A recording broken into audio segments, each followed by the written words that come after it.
I'm announcing 3 commitments today.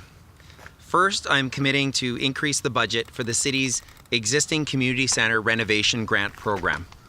Second, I'm committing to help ease the cost of obtaining criminal record checks for community center volunteers. And third, I'm committing to a new recreation center in Waverley West, one of Winnipeg's fastest growing neighborhoods, and I'm supporting the use of the impact fee funding to help fund it. As many of you know, community centers are at the heart of where we come together as neighbors, as families, and as friends. Whether it's a social, a community fundraiser, or an evening shinny game on a crisp winter night, community centers are gathering places where residents celebrate many different milestones and aspects of their lives. None of this would be possible without thousands and thousands of committed volunteers donating their time to keep the heat on and the doors open. Over 17,000 people volunteer annually at community centers across Winnipeg. Combined, this volunteer commitment represents over 1 million volunteer hours annually, and it also represents a tremendous and dedicated effort to building stronger communities. It's important we try to minimize financial barriers, preventing residents from becoming involved with their local community center. And that's why I'm committing to working in cooperation with the Greater Winnipeg Council of Community Centers to help ease the costs associated with volunteers obtaining criminal record checks. I'm committing today to an allocation of up to $50,000 from the Civic Initiatives Fund to support this initiative because it's important we limit the financial barriers to volunteering at community centers across Winnipeg. So according to the city's first ever asset management plan, the infrastructure deficit within community services has increased significantly over the last 10 years.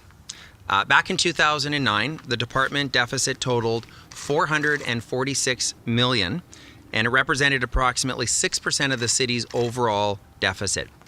In 2018, this infrastructure deficit increased to $843 million, representing 12% of the city's overall deficit.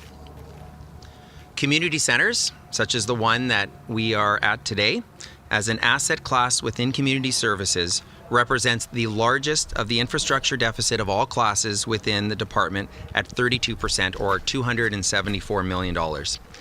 In addition to requiring new community centers to support Winnipeg's growing population, many of Winnipeg's existing community centers also require support to meet current building codes and accessibility requirements, to replace various end-of-service building systems, and to make building envelope repairs in order to maintain these existing assets at current operating and service levels. As our population grows, and as the need grows for new recreation and community center facilities, we can't forget about our existing facilities. That is why I'm committed to increasing the budget for the city's existing community center renovation grant program from the current level of $965,000 a year to $2 million annually for 5 years. This commitment represents an additional $5.2 million over 5 years, the funding for which is available from surpluses within the Financial Stabilization Reserve. And it'll go a long way to supporting community centers across Winnipeg in every corner of our city, maintaining their facilities. At the same time, as our population grows, so too does the need to construct new assets. Today, I'm committing to ensure a new recreation center is constructed in Waverley West, one of Winnipeg's fastest growing neighborhoods. And I'm committing to partially fund its construction from the over $11 million currently sitting idle within the Impact Fee Reserve Fund. Waverley West has gone without a local public recreation facility for far too long, and we've got to get it done. And I support the use of the impact fee revenue to get it done, leaving resources tied up in a reserve fund that are intended to support and to better balance the costs associated with maintaining existing city assets while also meeting the needs of a growing city makes little sense to me. We're a growing city. Not only do we face the costs associated with building new infrastructure, but we also have to manage the costs of fixing and maintaining existing infrastructure. I want to emphasize that existing homeowners and businesses cannot be expected to shoulder responsibility for rebuilding our city after years of neglect, and then also pay all of the infrastructure costs associated with a growing city. Today's announcement underscores that current property taxpayers do have a responsibility to repair and maintain our existing assets, but cannot be expected to shoulder the cost of both fixing and maintaining existing assets while also paying the costs associated with meeting the needs of a growing city.